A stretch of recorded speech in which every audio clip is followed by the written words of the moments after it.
Dice Tower Tonight, episode 45. I've got games in small spaces. Welcome to Dice Tower Tonight, a video cast about board games and card games, and especially the people who play them. On tonight's show, phenomenal cosmic gameplay, itty-bitty table space, as we talk about games that fit in a small play surface. Plus, Crystal has a new challenge for me. We discuss some recent games played, and we answer questions from the audience live. I'm Eric Summerer, and joining me now, the genie to my Aladdin, Crystal Pisano. Hello! Howdy. Oh, good. So did you go see Aladdin? No, but I am surprised at the number of people that I've seen on various social media platforms saying, I wasn't sure what it was going to be like, but I really liked it. Like, the reviews have been pretty positive for those that have actually seen the film. So who knows? I wasn't planning to see this one in the theater. I'm very torn about the live action remakes of certain Disney movies. Like, the Lion King one baffles me because while it looks more realistic, it's still an animated movie. So I'm confused as to why that exists. This one at least is a little different. And I did see a clip on one of the Tonight shows that looked pretty funny, but this one I'm just kind of like, I might see it when it ends up on Netflix sometime. It's funny because I'm actually excited about the Lion King one because I'm fascinated by the process that it's totally virtual filmmaking setup and like they have virtual cameras and they brought the actors into the space virtually using VR goggles, and here's where Simba's going to have his scene, and then they act out. I'm just fascinated by the whole process, and to see the result of that is cool. Yeah, I think for me, I would be like, okay, I want to see a behind the scenes thing, but seeing the movie itself, like, whatevs. But enough about Disney movies. We're here to talk about board games. We are indeed. You've been away. How was traveling? So my trip was pretty interesting. For those people who watched my live Q&A on Sunday, I mentioned this briefly, but I was visiting family in Kansas City, hence the Kansas City shirt that I'm wearing. And one of my family members ended up with an emergency in the emergency room and then in the hospital for a few days while I was there. So yeah, everything is fine now. Everyone's fine. Everyone is back home and okay. And obviously, I don't want to get into the details for sake of their privacy. But needless to say, my trip was not as planned because I spent most of it in the hospital hanging out with my family member. So that is kind of what inspired the theme of tonight's episode. I did bring board games to Kansas City with me to play, but we ended up in a hospital most of the time. And so it kind of got me thinking about games that could be played with limited table space. So that was our inspiration this evening. Very cool. Well, so have you had a chance to play anything lately? So I have gotten a chance to play games, not this weekend, but before that. I got to bring a game to the table that I hadn't played in quite a while, and that is Broom Service. So, Eric, I'm curious if this has ever happened to you. I have this thing that occasionally happens where someone will teach me a game, and I'll kind of fall in love with it instantly. Like, really just like am taken by it in a way that I'm like, yes, you know what? I want that in my collection. I'm going to order it. And then I order the game and promptly don't play it ever. Like, not for any particular reason, not avoiding it, just not getting back to it. And that is kind of what happened to me with Broom Service. A friend of mine taught it to me, and I was like, oh, this is great. It won the Kennerspiel and Jahres in 2015. So obviously a lot of people liked this one. But yeah, I bought it, and then my copy sat unplayed forever. And just recently I was like, why haven't I played it? I know I really liked that game. Why did I like that game so much? Let's get it back to the table. And oh yes, I love it. So in Broom Service, all of the players are, I don't know if you're actually a witch. You're a magical creature of some kind that's trying to deliver potions. It's not really pick up and deliver per se, but you're collecting resources and then delivering them to different parts on the board. And this is actually folded. It's 4 parts, but you've got a big old board where you're delivering potions to different towers across the map. There are little storm clouds that show up in different places on the map that you can charm away. But the most interesting part of this game is how you choose the actions you're going to take. In every round, all of the players start with the same hand of the same cards. and you choose a certain number of them, and that will be the actions that you are going to take during the round. All of the cards have 2 different types of actions on them. A brave action, and if I can get it to focus, we'll see. Whoop. It's not focusing. There it goes. Kind of. A brave action and a cowardly action. The brave action will get you more, better things to do, and the cowardly action will get you less. But the first player to play a card of a specific type, so this Forest Witch card, if I'm the first person to play it, I have to determine right then whether I'm going to be a brave Forest Witch or a cowardly Forest Witch. If I'm cowardly, I get to do the action right away, no matter what, and it's a lesser action. If I decide to be a brave Forest Witch, I am pushing my luck a little bit, because if any of the other players also chose this card to add to their hand this round, they can choose to be the brave Forest Witch instead. And if they do, I don't get anything. Don't even get to do the cowardly action. So there are, I think, 10 cards in your hand to start? 9, 10? Yeah, 10. So you're only choosing 4 out of the 10. So it's possible that no one else will have chosen the card that you did. But it's also possible that everyone chose it. So what's interesting is in a 3 or 4 player game, or I think this actually goes up to 5, the second player, so you play the Forest Witch, they have the Forest Witch too, they have to make that same decision. They can take the cowardly action if they want to be guaranteed to do something. But if they think one of the other players behind them will also have the card and they choose the brave action, then it's possible all of our actions will get negated. It's really interesting. It does have that phenomenon where if you just kind of are guessing wrong and you choose the brave action when you think you're going to get it and you don't, there could be multiple turns where you get to do nothing. And I know for some people that can be really frustrating. The game moves quickly enough that I don't find it bothersome. It's, especially if you're playing with people you're familiar with, you can kind of be like, oh, no, why? When they choose the same action you did. But it's really good. And so there are witches that deliver potions. There are gatherers who collect resources. There's the weather fairy who can charm away those storm clouds that I mentioned earlier. And then there's druids as well, which are somewhere in here. So they also help deliver potions that they don't get to move like the witches do. So needless to say, this game is great. The components are really neat. The little potion tokens are these nice little wooden potion meeples. Your little witch people that are moving around on the board are these nice little wooden witches. The game came with components in both English and French. I imagine this was originally a French game. I tossed the French components, which was hard for me to do, strangely, even though I know I'll never use them. But yeah. Broom Service won awards in 2015, and I really haven't heard many people talking about it lately. So I'm very glad that I got it back to the table, and I think it's going to be hitting my table more often now that I've finally started playing it again. Very cool. Have you played the game it's based on, Witch's Brew? I haven't. And then they re-released that one as Broom Service, the card game later, Did right? They? I think. Maybe. I don't know. Yeah, I think it was Witch's Brew, Broom Service, and then Broom Service, the card game, which I'm not certain if it's something different or if it's a remake of Witch's Brew, but that rings a bell as something that might have happened. Okay. I mean, that makes sense. I haven't sort of played any of the card game versions.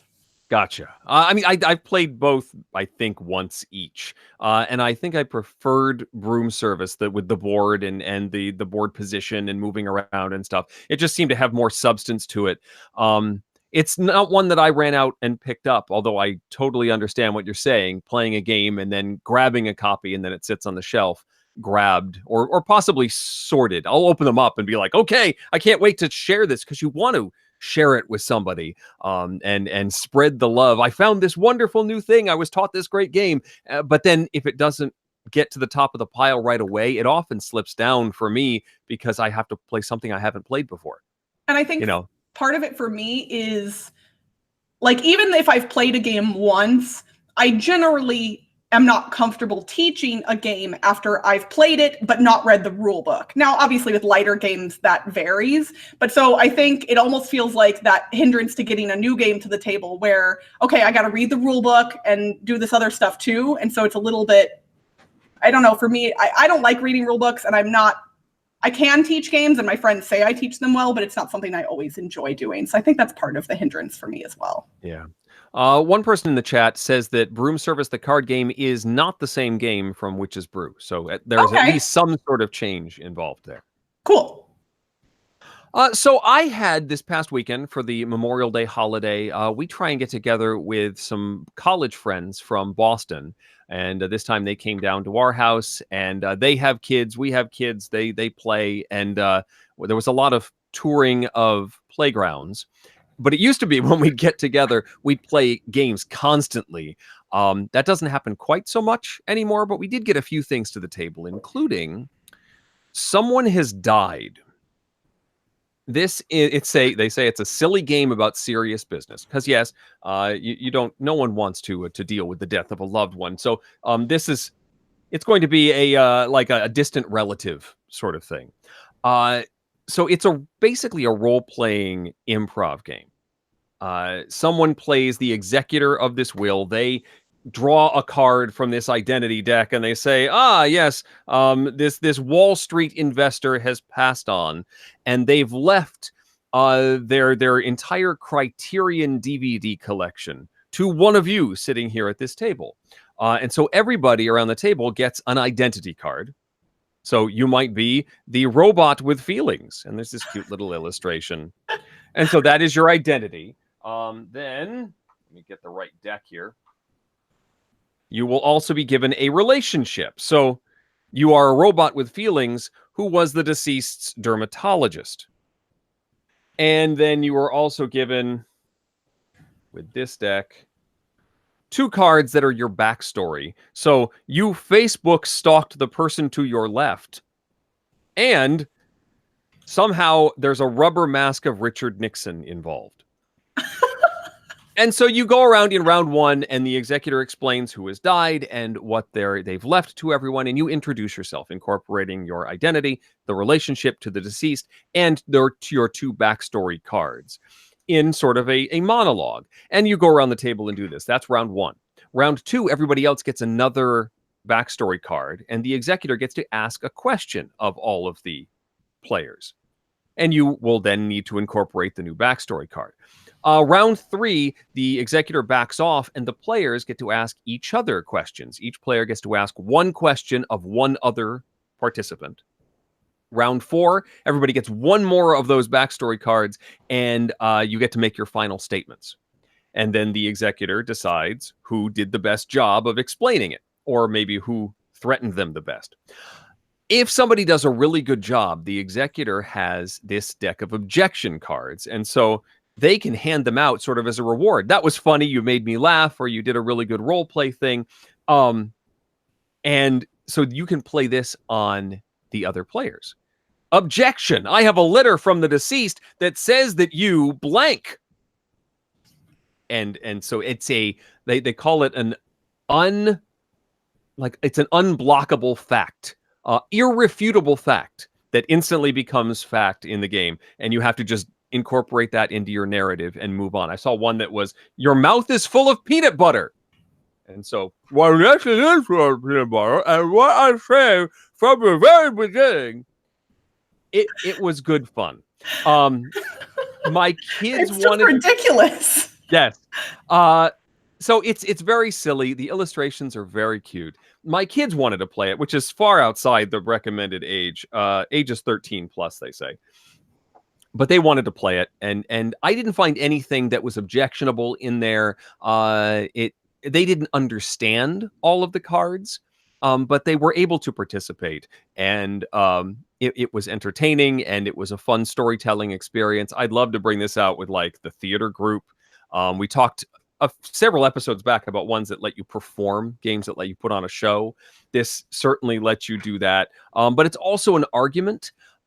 So you have to use your building blocks to create a case and argue your stance. And it's fun, and for the executor as well to participate. So someone has died. I enjoyed it quite a bit, and this is going to be in my back pocket for various improv games in the future. And we had talked about, like, when during that performance episode, like, games that would work well in, like, for instance, a Dice Tower live show with a panel. This sounds like one of those that might, at least in small snippets, work well for that kind of setup as well. Especially because we all love to argue with each other. So very true. This would be a really good like live play if we were doing a 24-hour marathon or something. Next time I get invited to Florida for one of those things, I'm bringing this. I mean, you and I should just crash the next one, whether we get invited or should not. just show up. Yeah. There you go. That'll work. If only Florida weren't so far. Yes, it's very true. All right. Well, it's my week to do a challenge for you in the chat, and I've come up with something a little bit different than what we typically do. And I've got physical props, so we'll see how that's going to work. Hey, physical props are always a plus on this show. So my podcast, Board Game Blitz, just had its 3-year anniversary recently. And for our 3-year anniversary, Ambi created an audio escape room for Cassidy and I to run through. Wow. It was awesome. And the reason I'm mentioning that is because Ambi incorporated Rebuses into one of the puzzles for this audio escape room. So we had visual components that she had sent to us that we used in the course of the escape room. And I was like, I haven't done a Rebus in a really long time. And so I've decided to challenge you with some board game themed Rebuses tonight. Do you think you'll be up for that, Eric? Sure. And we were trying to figure out what the plural of Rebus is. Is it rebuy or is it Rebuses? Rebuses, rebuy. Yeah, I don't know. But this is the official Dice Tower Tonight Rebus Challenge. I see what you did there. Dice, and then a tower, and 2, and then knight. Okay, I think I'm ready. This is what it's going to look like as we go. And we'll do an example first. This one won't count for real. But you and the chat are going to be competing against one another. And what I've done is I've put sticky notes on top of the Rebuses, and I'm going to be revealing the Rebuses piece by piece. So you won't get to see the whole thing all at once. And so for you in the chat, if you want to participate and compete against Eric, what I'm going to ask is every single person in the chat only gets one guess per puzzle. So that means once I reveal the very first image, if you want to guess, you can, but you won't have all of the information yet. So it'll be whether you or Eric can get it first. Obviously, Eric will have a slight advantage because of the delay on the chat and what we can see. But I have no idea who that's actually going to benefit the most. It could be the chat, it could be Eric, it could be anybody. So this is just our first example, okay? So nothing crazy here. And you're going to lock the image so that we're only looking at you, right? Oh, yes, I can do that. So that way, when you talk, it won't switch over to you. I'm going to do that right now. Okay, so I believe it should stick on me now. So yes, so there's the first part of this Rebus puzzle. Okay. What do you think? What does that look like? Well, it looks like fire to me. Okay. So Fireball Island. And then here's the second part. So what do we think this could be? Oh, this is Flamme Rouge. Yes, that is correct. And I just realized I'm not even looking at the chat. I know this one was the okay, so you got it before chat did, which again, this was the practice, doesn't count for points, but so that's what we're looking at here for the type of Rebuses we're going to be using. I'm going to have a pile of sticky notes at the end of this. The dog's going to run through and just like track them all over the house. Right? I'm going to pop out the chat so I can make sure I don't miss anything. And then we'll be ready to go. All right. Obviously, these puzzles are English language centric because that is the language that we speak. So I apologize to anyone who English is not their first language. All right. So this is puzzle number 2. But Flamme Rouge is French. Right. I know but the flame and rouge, like, I don't know. It's okay. So here's piece number 1. Oh, we're getting the middle first this time. You get in the middle. Well, golly, I don't want to guess yet. That one seems very obscure. I mean, that could be anything. It could be. Yeah, it's pretty weird so far, huh? Two belt, piece belt, piece back seat. I'm giving it a second in case chat wants to guess early, but well, this would be ticket to ride. It is Ticket to Ride. All right, and it looks like the delay might be making it hard for chat to get one up on you here. So we'll see if chat can jump ahead at some point when I am revealing them slower. There we go. We got a correct answer or two. All right, you know what? I'm going to give the point. I'm going to give chat a point too. Then I think you all are just competing to see who can get them because I imagine when we're seeing it in the chat, it's before you set it live. So Probably. I'm okay with counting the points. Sure. So, Points for everyone. Points for everyone. All right. So let's see here. Yoink. Oh boy. Well, that's an eyeball of some sort. This one's pretty easy. I probably should have put this one at the beginning. Hello, my name is Stan. Hi, Stan. I like Stan. I'm giving it a second. Is there a bull under there? Please say there's a bull under there. Hey! There is! There's a bull under there. It's Istanbul. Or Istanbul, apparently. I mean, yeah, Istanbul. Yeah, hey, and chat got it right at the same time as you, so you guys both get a point. Yeah, I didn't know how to visually represent.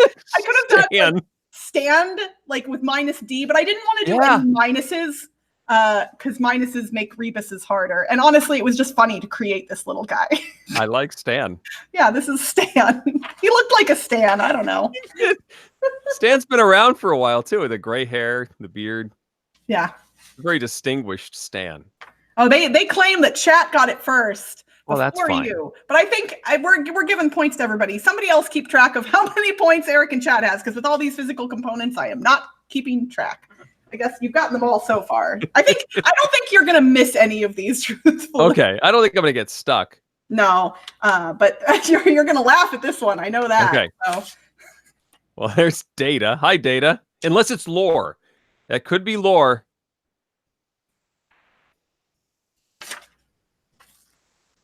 Data run, data jog, data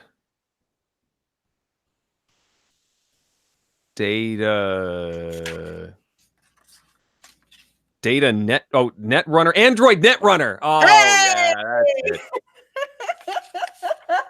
That's oh, and you know what? I think chat beat you again because Kent Parker put it in there like right at the same time as you were saying it. So they obviously with the delay. But yeah, I knew that you'd go for data before Android, so that's sure.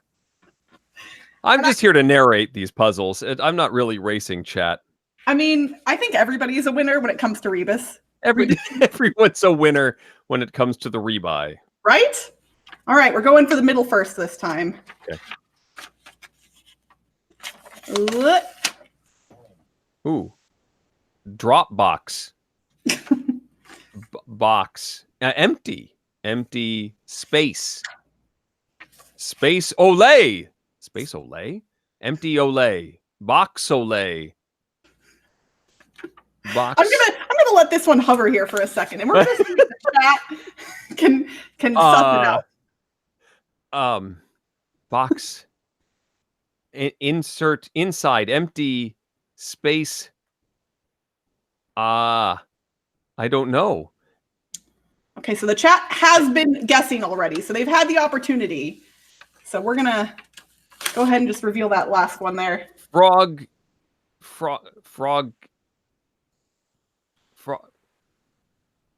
empty Olay. Frog. This is like Mad Gab, where somebody's saying things and you want to say the other thing, and it's like just funny. Toad empty lay. Ooh, I'm okay. I'm glad I picked something that wasn't immediately apparent. Oh, and the chat's got it. Hawk Skull UK has correctly guessed.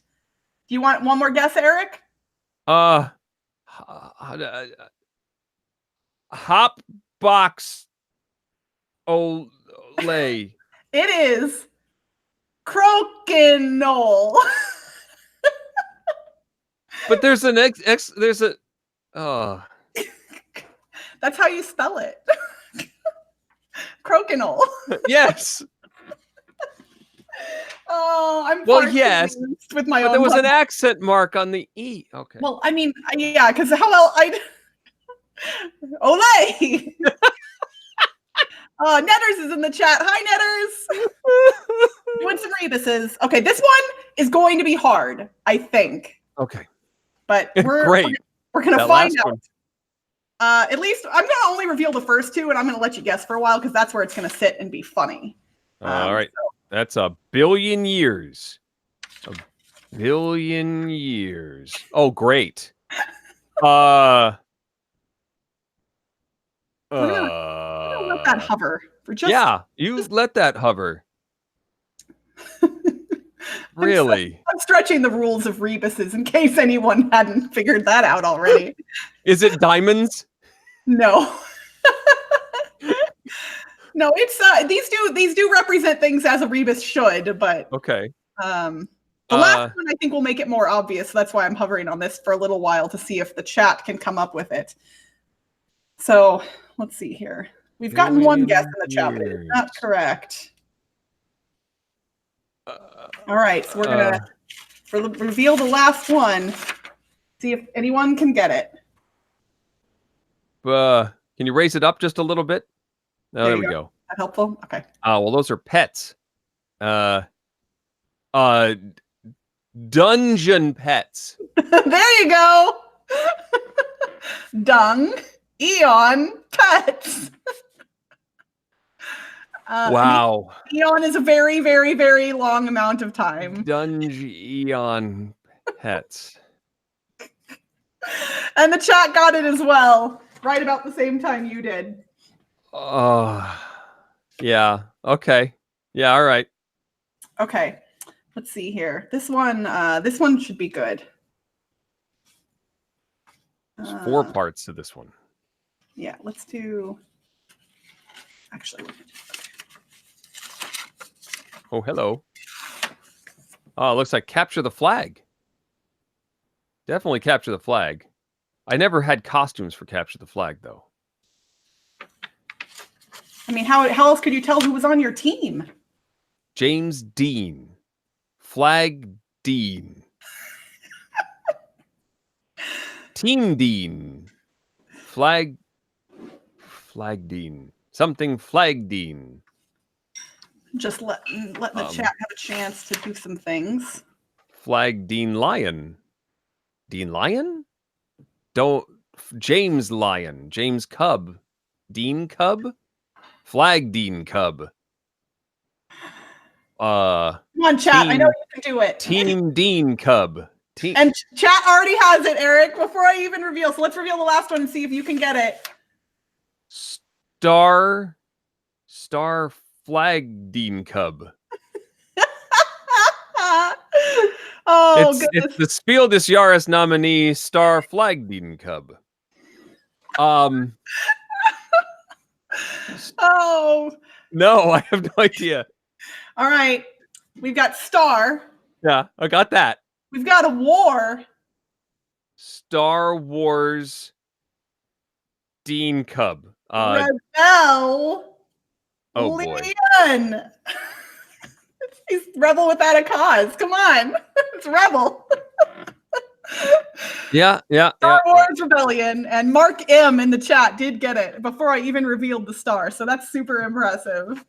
Yep. I'm proud of that. Yeah. All right. Let's see. So we've got one left. One of these pictures is very specific, and a lot of people won't know what it is, and I'm not sure if you will. So we're gonna. Okay, so let's see here. Take off that one first. It's a doe. That's a deer, a female deer. All right, let's see here. Oh. Oh no, I have to know her name? Maybe. But you might be able to figure it out from context. But I'm curious to know if the chat will be able to put it together from those two. Oh man, she showed up in like Twitter recently, and I remember her as a character. Chat already has it. Chat has it. Rick Thompson knows exactly who that is and was able to put together what this game is. Something doe. Torodo.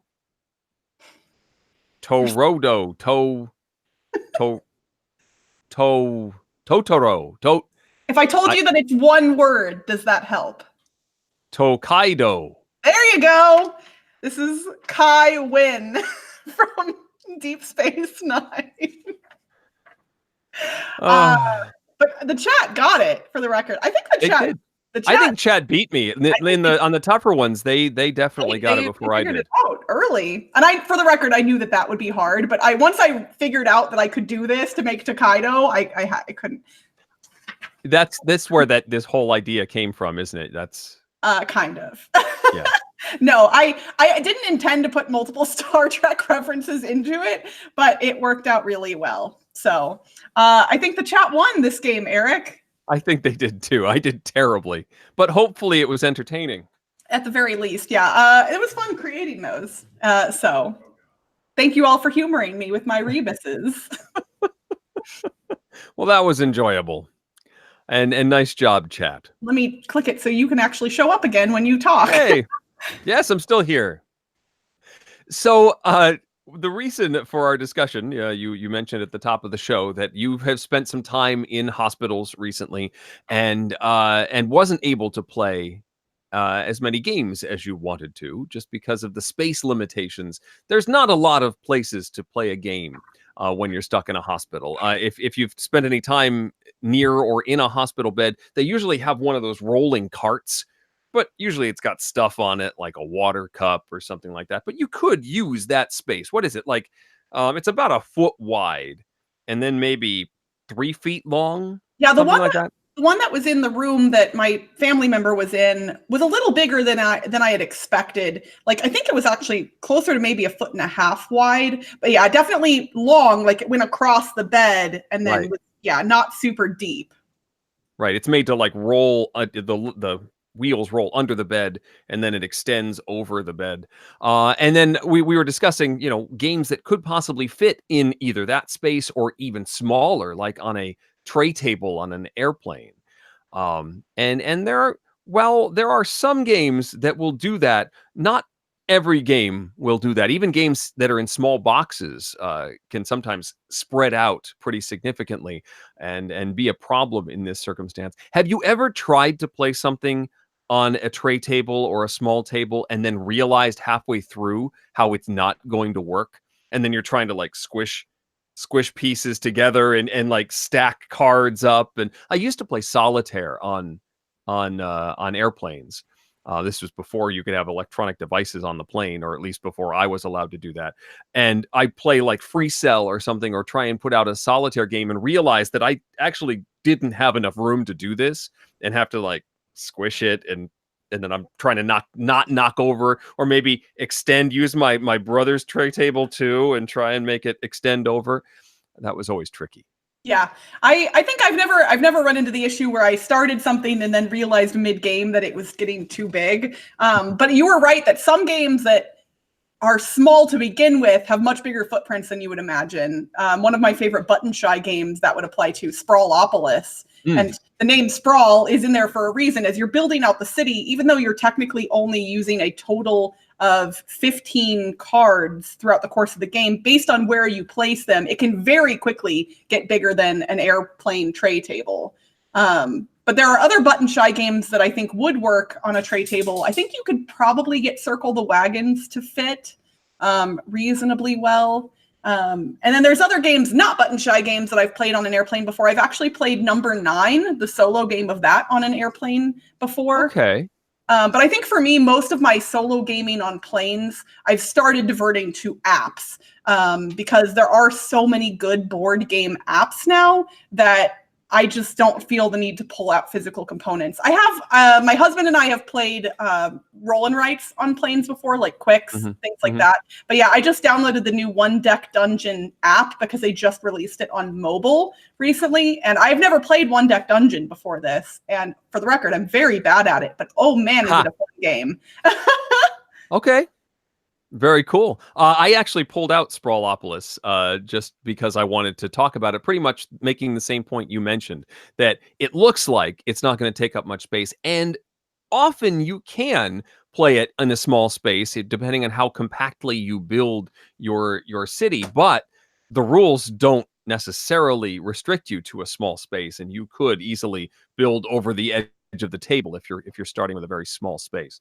I pulled out a dice game, Dice of Crowns, which one fits in this nice little tin, but also because it's a dice game, you just need a little bit of room to roll. You could even use a box lid or something or a cup to shake and roll your dice to keep them contained on the table.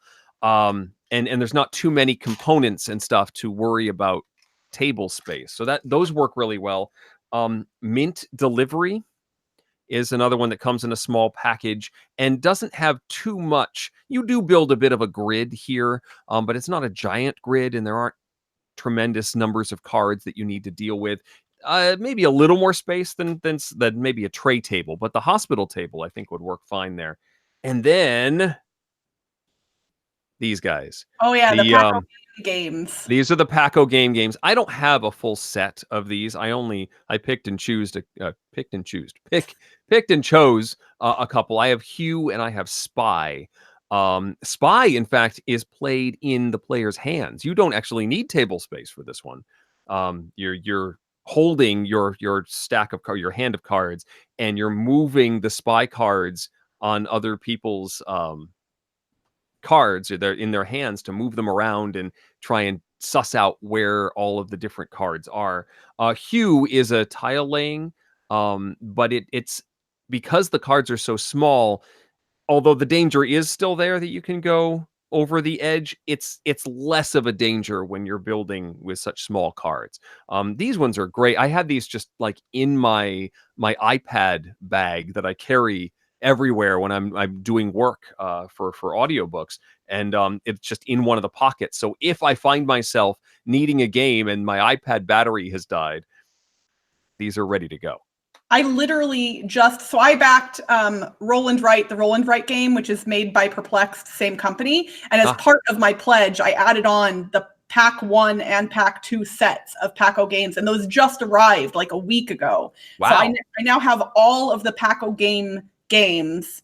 And what's funny is I had previously purchased a couple of them individually at a con. I had Hue and SHH. Mm-hmm. And those are both great. But I still have them. I don't know where they are.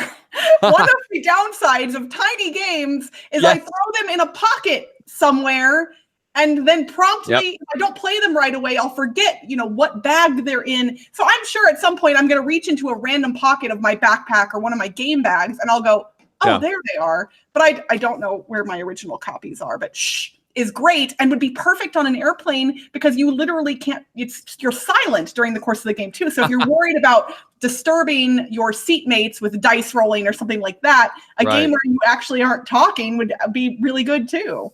Yeah. And now that you mention it, I have a third Paco Games game, Bus, the pick up and deliver one. Oh yeah, that one's fun. And you just build like a small grid with the cards. Right. I don't know where that is. Maybe it's in the same bag, but I didn't find it when I was digging for these. So, I need to go look for that one. I think even though would be theoretically nice to take one or two of those and throw them in my purse or a random pocket, I think going forward, my new ones, I'm going to keep in their nice little zippered cases, so I am less likely to lose track of them. Yes, indeed. Chat has mentioned Palm Island. That was another one that I had thought about. And that one is also played in your hands. The other hand management deck game, Maiden's Quest, which I think I've talked about here, I wouldn't recommend unless you've prepared the decks. I wouldn't recommend for a small table space, because you really do need to sort through all these different cards and figure out how many go in this deck and sort of assemble the whole thing. But if you had done that ahead of time, assembled your quest or your villain or whatever it is, then you could play this in a small space and it wouldn't be a problem at all. But as far as getting it ready, I think you need more space than, say, a tray table. One of the games that I thought of that I think wouldn't be something that would come to mind quickly for most people that works in a small space would actually be Rhino Hero.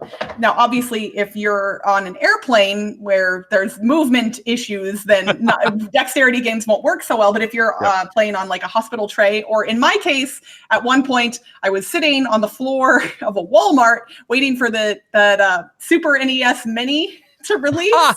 My friends and I went early so we could get copies of it. And we were literally sitting on the floor of an aisle of a Walmart for a few hours because we're silly. And so I brought some games with me. And so I brought Rhino Hero because I was like, it's literally just a single tower. Now, Rhino Hero Super Battle, whole other issue. But yeah, regular Rhino Hero is very small footprint. It's just a single stack of cards that you're building.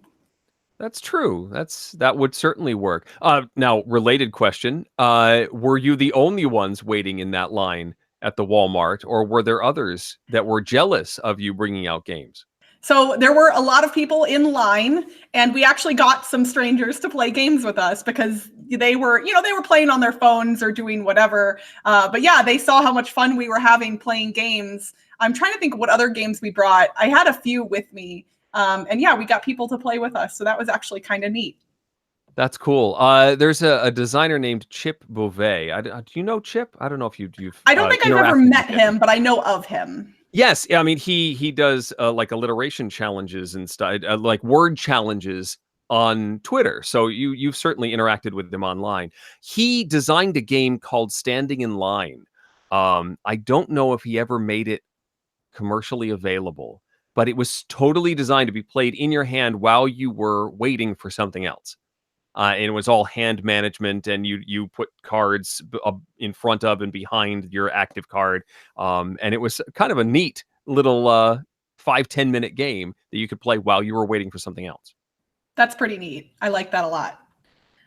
So some other games that I was thinking about, some 2-player games have pretty small footprints. I think one of my favorites would be Hanami Koji. You have to line up the 7 cards, but theoretically those are kind of just signifying who has control of the individual geishas in the game. So you don't have to lay them all out completely. If you don't want to, you could kind of stack them a little bit as long as you could see part of each one of them. And then I would say a lot of roll and write games would also fall into this small footprint category. Sure. Most people have their own little board and then just have to roll dice in a shared space of some kind. So I would say the fact that roll and write games are becoming more popular would definitely help contribute to games that are able to be played in smaller spaces. Yeah, and the a roll and write board, your sheet doesn't necessarily need to be in the central table. If you've got a book or something, you could use that as a writing tablet or something. The sheets don't need to be horizontal. You can sort of pick it up and move it. Have only one person writing at a time. There are ways to get around that and be flexible with the space with a roll and write game. For sure. Yeah. And I think there's a lot of games like that where you theoretically need to have something, quote unquote, in front of you, but you could theoretically hold components or cards if you needed to. Yes. Although that's often, unless you've planned that out, that's where things can get a little wacky. If you're running out of space, like, where am I going to put all this stuff? Now I have to start holding cards or putting them in my pocket. That can be a mess. Yeah, that's for sure. I think it's probably a good thing that I didn't end up gaming a whole bunch, just because the games I brought weren't specifically chosen for small spaces. But I mean, the games that I have in my quiver, on average, there's at least a handful in there that, just by being small enough to fit in a quiver, I think some of them have a small footprint as well. So often, yeah. Although anything that has like a tableau of cards can get a little difficult. That's true. But yeah, because I guess the mind would theoretically work if everyone is able to be around the shared space. It doesn't really matter how big that space is. So something like the mind would work. That's true. My son's actually going on a field trip tomorrow, and they're on a double-decker bus, and the lower level has tables. So he's actually bringing a bunch of games with him to try and rope some friends into playing. And in fact, including Someone Has Died in Sprawlopolis. I'm supposed to deliver those games to his backpack so he can bring him on his field trip tomorrow when we're done here tonight. But a lot of these would fit well. Yeah, for sure. And that's really neat that they've got a bus with tables in it. Yes. None of my buses ever had tables when I was on field trips or like marching band trips or anything. Yeah, I don't know how big these tables are. I'm thinking that he's overestimating how much space he will have, but a table will be nice. What's nice about kids is they're usually happy to bend the rules of the game to make it work no matter what situation they're in. So I imagine that he's going to have a great time regardless. I hope so. All right, well, we've got about 15 minutes left in the show. So this is the time that we typically answer questions from the chat. So if anyone in the chat has any questions for us, feel free to drop them now. So Tom is at the UK Games Expo this weekend. Indeed. I actually haven't looked to see if there's any games releasing specifically at UK Games Expo. Do you happen to know if there are any releases. It seems like most of the companies in the past few years have been holding the big releases for the cons later in the summer. It certainly seems that way. I'm sure there is a local publisher or two, UK-based publisher that may be debuting something there. But a lot of the buzz right now is Origins or even Gen Con. I did look at the Origins release list just before we started tonight. And there were some interesting ones that made me a little bummed I wasn't going to be there to check out some of these. There's a new Harry Potter dice game from USAopoly that I was excited about. And what else is in there? Just a few things. The new Century game is going to debut. So yeah, I'm definitely going to miss it when the reports start coming in from Columbus this year. So we've got some questions in the chat. Kabuki Kid wants to know if we have thoughts or opinions on the Spiel des Jahres nominees. So I just pulled those up just to make sure I didn't miss any of them. So for Game of the Year, the 3 nominees are Just One, Llama, which is a Reiner Knizia game, and Werewords, which released in America a year or two ago, but I guess just got released in Europe. And I know that there's a little bit of drama about that one specifically, only because I think some people believe that it is ripping off another game that came out in Japan to some degree, which is Insider from Oink Games. But to my knowledge, Insider has not been released in Germany. So in theory, it's not like this was chosen over that. So the official word is also that they were developed concurrently, or that they were both on the path, that one didn't necessarily copy the other. I don't think they're the same game. I mean, yeah, they're definitely different enough. But yeah, since one doesn't exist in the country where these nominations stem from, then I don't think the nomination is necessarily problematic, even if the game development theoretically could have been. I have played both Werewords and Just One, but I have not played Llama. Have you played that one? I have not played Llama, and while I have I auditioned for Werewords, I have not actually played it. I was bummed when it wasn't your voice in the app, for the record, because I used to play a lot of One Night Ultimate Werewolf. I think I was playing One Night Ultimate Werewolf possibly before I had ever heard you on something else. Okay. No, I don't know if the app was released. When did the app get released? I probably had heard the Dice Tower podcast by then, but I don't know if I had connected the dots. Yes, well, Tom certainly didn't, which was pretty funny. That is amusing. Like he actually asked Ted Alsbach, so who's the voice you got for this? He's like, seriously? Yes, but as far as what I think would win, I think Just One is going to win this one, unless the voters are really going for Knizia for some reason. Yeah, no, I agree. I think Just One is a really good game. You and I obviously enjoy it because we play it here on the show. Yes. And it's really, really great. I actually am going to a friend's house on Saturday for International Tabletop Day, where a bunch of us are getting together. We're going to swim and play games. And I'm bringing both of my copies of Just One, so we can theoretically play up to a 14-player game if we so choose, which would be Just Two then, but, whatever. Right. And then what are the Kennerspiel nominees? So Kennerspiel, the nominees are Carpe Diem, Detective, and Wingspan. And I have also played 2 of those. I have not played Detective, but I've played Carpe Diem and Wingspan. I have only played Wingspan of those 3. It's surprising that I've played Carpe Diem because that's not the type of game that I tend to gravitate toward. But actually at Dice Tower West, Z pulled it off the shelf and offered to teach it to me. And I like hanging out with Z, and I know he has good taste in games, so I said, sure. And while the graphic design in the first printing is horrific because of some colors that are near impossible to distinguish from one another, I will admit I actually enjoyed the gameplay a lot. And that's not my normal style of game, so that's definitely saying something about it. But hype or no, I still think Wingspan is going to take this award. I think the production quality alone is going to stand above just the other two for sure. It's just such a wonderful package. It's a theme that we haven't seen in many games at all. It's beautifully illustrated. It has a great flow of your actions as you build your tableau of cards, and it's just a solid game. And I think it really fits all the criteria for the award. It always amuses me when a particular game gets a lot of hype, because I think sometimes people perceive the amount of hype to be proportional to how amazing a game is. And I don't actually see it that way.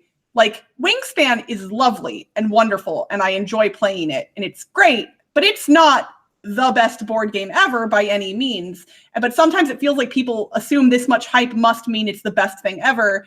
When all that hype means is it's something that is loved by a lot of different people. And that is really important too. Something that can broadly appeal to a wide array of gamers.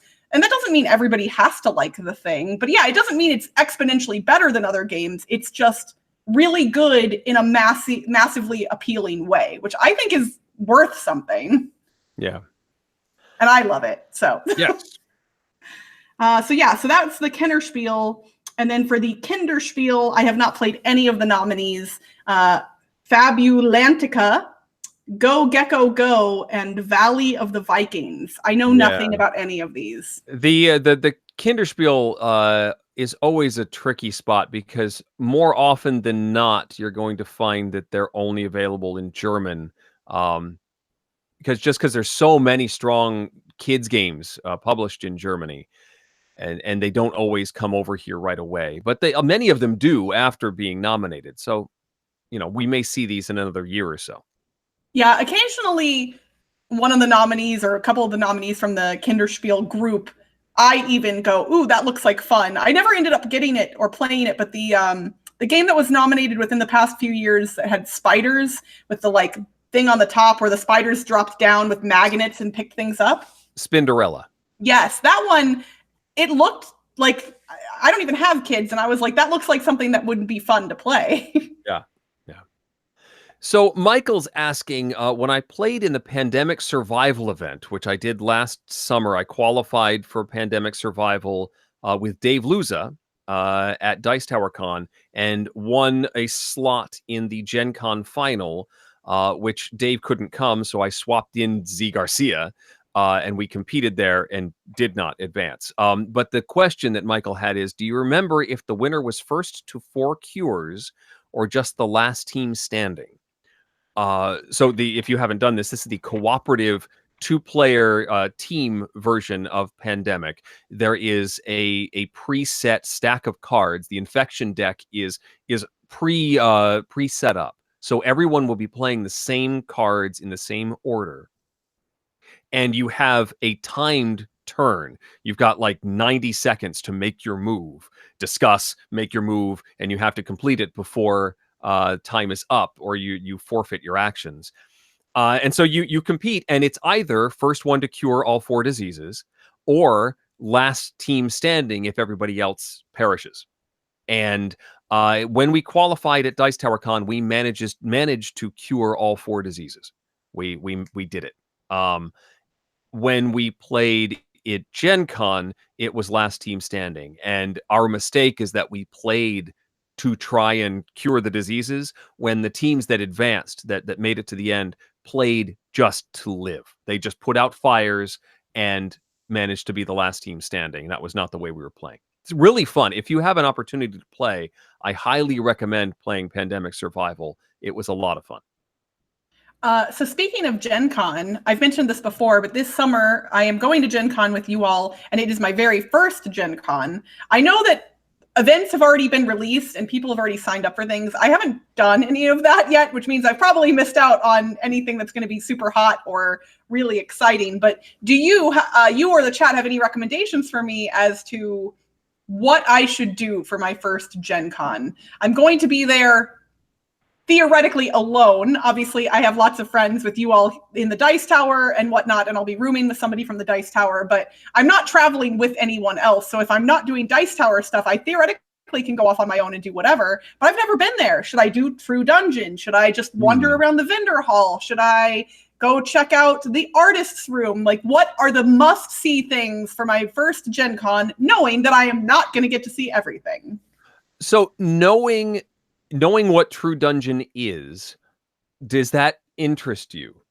Okay, so when I first heard about it, yes. But it seems like over the years, I've heard people say things like, well, it wasn't as good this year, or, well, I was kind of disappointed. And so it seems like the general temperature of excitement for that experience has gone down, but that doesn't mean that I wouldn't enjoy it doing it once. But I've never done anything like True Dungeon before, unless, I mean, would an escape room kind of, is it similar to an escape room? It's like live action role playing, a little bit of puzzle solving, right? Basically. Yeah, it's like a D&D escape room. So it's for one thing a very expensive experience. I think it's upward of $60 for your 1 hour experience. But you do get a stack of chips to as an intro character. You'll run into people who have been playing for years and have all sorts of chips for every possibility. But they'll give you a stack that they say will get you through this adventure. You can play a combat heavy or a puzzle heavy version, and you will be solving puzzles in a group of 10 people. You'll be doing combat in a group of 10 people, and combat is like a shuffleboard sort of thing. You're trying to aim for the monster that you're dealing with, using shuffleboard tokens and casting spells and just doing turn-based combat. There are puppets, there's animatronics, there's special effects, there are lights, and there's music and sound effects and all sorts of craziness. If you are alone, it's actually possible, I think, for you to jump in at as a last minute fill in and take a slot. It's not too difficult. If you wanted an entire group of people to do it, I think the prime slots have been taken already. It is more fun to do it in a group that everyone. Tom and I did one. I forget how many people we had the first time we did this, but we were not all together with just us. And so you're dealing with people you don't necessarily know.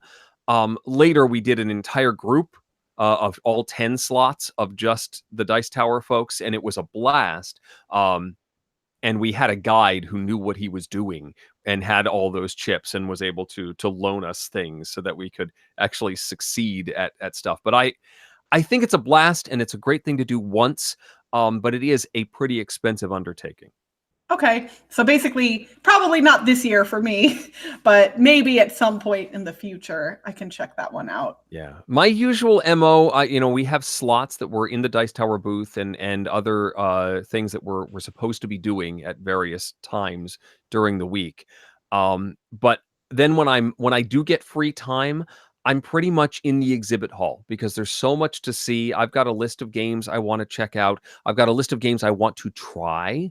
And getting a demo when you only have an hour or two can be a little tricky. You sort of have to luck into it sometimes to hope that somebody's leaving a table just when you get there, because you can't just stand around while you only have so much time to do it. So there's plenty to see just in the exhibit hall when you have time. If there's a particular game that you really want to play, it might be worth signing up for 1 or 2 events to make sure that those get played. But I think there's plenty to look at just in the exhibit hall.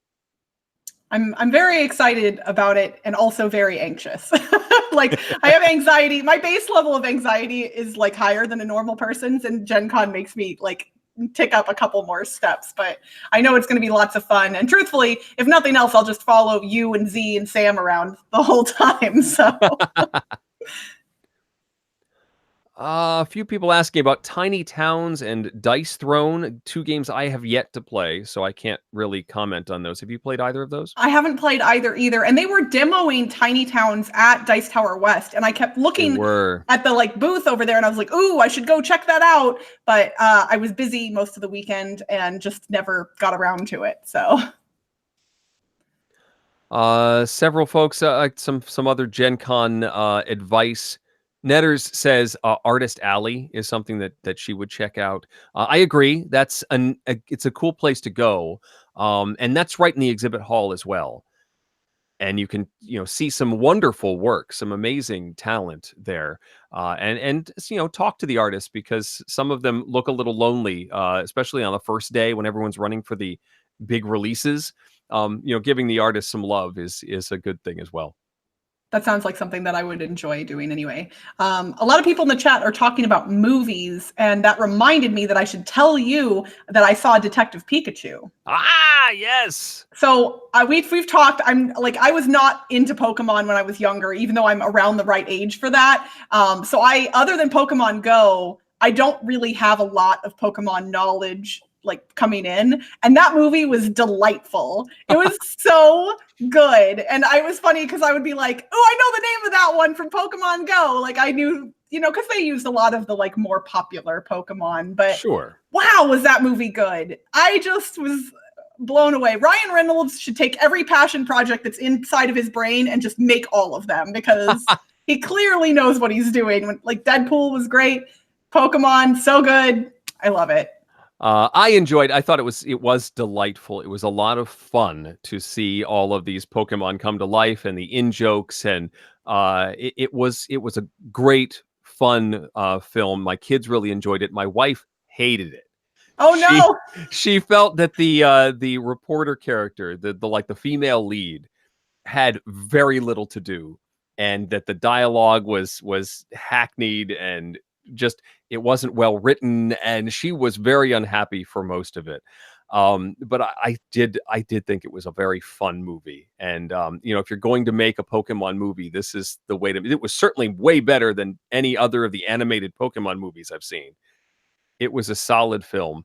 I liked it. My wife did not. And I think I could be mistaken, so hopefully I'm not, but I think I remember hearing that there's going to be a Detective Pikachu game for the Nintendo Switch coming out at some point. I don't know if the chat knows that or if you do. I remember hearing something. But Detective Pikachu was a game. It was something that showed up in previous incarnations of Nintendo systems. So that it's not a new concept, but there might be a game based on the movie coming. Yeah, and then there's this thing where you're going to be able to connect all of your Pokemon games in the Nintendo world, and there's a new.